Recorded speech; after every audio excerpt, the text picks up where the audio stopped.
வணக்கம்.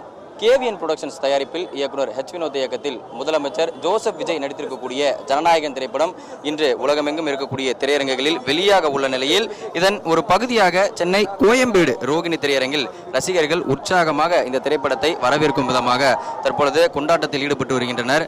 காலை 5 மணி முதலாகவே சென்னை கோயம்பேடு ரோகிணி திரையரங்கின் வாசலின் முன்பாக காத்து கொண்டிருக்கக்கூடிய ரசிகர்களை தற்பொழுது 7 மணி அளவில் காவல்துறையினர் தற்பொழுது திரையரங்கிற்கு உள்ளே அவர்களை அனுமதித்திருக்கின்றனர். கிட்டத்தட்ட 500க்கும் மேற்பட்ட நபர்கள் திரையரங்கின் முன்பாக டிவிகே என முழக்கங்களுடனும் இந்த திரைப்படத்தை வரவேற்கும் விதமாக திரைப்படத்தில் இடம்பெற்றிருக்கக்கூடிய பாடல்களை குறிப்பிட்டும் வடிவம் கொண்டாடி வருகின்றனர்.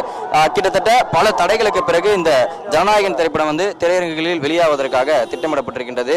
அதாவது தமிழ்நாட்டில் மட்டும் கிட்டத்தட்ட 1000க்கும் மேற்பட்ட திரையரங்குகளில் ஒட்டுமொத்தமாக இருக்கக்கூடிய 1168 திரைகளில் 1000க்கும் மேற்பட்ட திரைகளில் இந்த ஜனநாயகன் திரைப்படம் வெளியாவதற்காக ஏற்பாடு செய்யப்பட்டிருக்கின்றது. அதே போன்று தமிழ் அல்லாத தெலுங்கு, மலையாளம், இந்தி உள்ளிட்ட பிற மொழிகளிலும் இந்த திரைப்படம் வெளியிடுவதற்காக ஏற்பாடு செய்யப்பட்டிருக்கின்றது. கடந்த ஜனவரி மாதம் 9ஆம் தேதி இந்த திரைப்படம் வெளியிடுவதற்காக முதலில் ஏற்பாடு செய்திருந்தது. ஆனால் திரைப்படத்தினுடைய தணிக்கை சான்றிதழில் பெறுவதற்காக பல சிக்கல்கள் நீடித்து வந்தது. தணிக்கை குழுவிலிருந்து இந்த திரைப்படத்திற்கு தாமதமாக விண்ணப்பிக்கப்பட்டது எனவும், அதே போன்று தணிக்கை சான்றிதழ் பெறுவதற்கு முன்பாகவே இந்த படத்தினுடைய ரிலீஸ் டேட்டை அறிவித்து விட்டார்கள் என்கின்ற பல குற்றச்சாட்டுகளும் நீதிமன்றத்தின் வாயிலாகவும் வந்திருந்தது. இந்த ஜனநாயகன் திரைப்படத்திற்கு சென்சார் சான்றிதழ் பெறுவதற்கு நீதிமன்றத்தில் வழக்கு தொடுக்கப்பட்டும், அதே போன்று நீதிமன்றத்தில் பிறகு இந்த வழக்கானது வாபஸ் பெற்று அதே போன்று இந்த திரைப்படத்தை தேர்தல் ஆணையம் தேர்தல் நடத்தை விதிமுறைகள் இருந்த பொழுது இந்த திரைப்படத்திற்கு படக்குழு விண்ணப்பித்ததன் காரணமாக தேர்தல் ஆணையம் இந்த திரைப்படத்தை தேர்தல் ஆணையத்திற்கு இந்த திரைப்படத்தை சென்சார் போர்டு பரிந்துரை செய்திருந்தது. அந்த வகையில் தற்பொழுது தேர்தல் நடந்து முடிந்து 2 மாதங்களுக்கு மேல் ஆகிறது தமிழக வெற்றி கழகம் ஆட்சி அமைத்து. அதன் பிறகு இந்த மாதத்தினுடைய தொடக்கத்தில் படக்குழு தரப்பிலிருந்து இந்த திரைப்படத்திற்கு சென்சார் சான்றிதழ் வேண்டி மீண்டும் விண்ணப்பிக்கப்பட்டிருந்தது.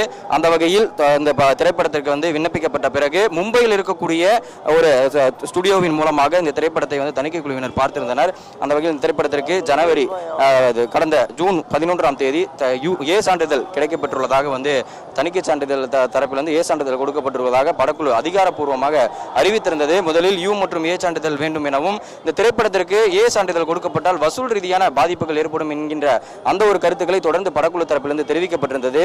இதன் பிறகு இந்த திரைப்படத்திற்கு ஏ சான்றிதழை தணிக்கை வாரியம் கொடுத்திருந்தது.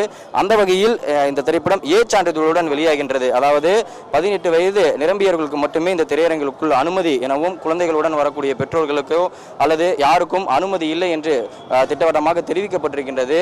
அதே போன்று இன்று வெளியாகக்கூடிய இந்த ஜனநாயகன் திரைப்படம் முதலமைச்சர் ஜோசப் விஜய் நடிக்கக்கூடிய கடைசி திரைப்படம் என்று அவர் ஏற்கனவே அறிவித்திருந்தார். அதன்படி உற்சாகமாக இருக்கக்கூடிய ரசிகர்கள் தங்களுக்கு மிகவும் பிடித்திருக்கக்கூடிய ஒரு நடிகராக பார்க்கப்படக்கூடிய முதலமைச்சர் ஜோசப் விஜயுடைய கடைசி திரைப்படத்தை முதல் காட்சி பார்க்க வேண்டும் என்கின்ற ஒரு ஆர்வத்தில் உற்சாகமாக திரையரங்களுக்கு வருகை தந்திருக்கின்றனர்.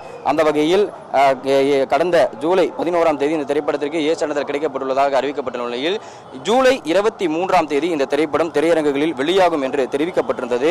அதே போன்று திரையரங்கு உரிமையாளர்கள், விநியோகஸ்தர்கள் இடையே நீடித்து வந்த பிரச்சனை என பல்வேறு பிரச்சனைகள் ஏற்கனவே பேசி சுமூகமாக தற்பொழுது முடிவு எட்டப்பட்டிருக்கக்கூடிய நிலையில் இந்த திரைப்படம் ஒரு வழியாக திரையரங்கில் வெளியாகிறது என்கின்ற அந்த ஒரு உற்சாகமும் ரசிகர்களிடையே மிகப்பெரிய ஒரு எதிர்பார்ப்பாக இருக்கின்றது.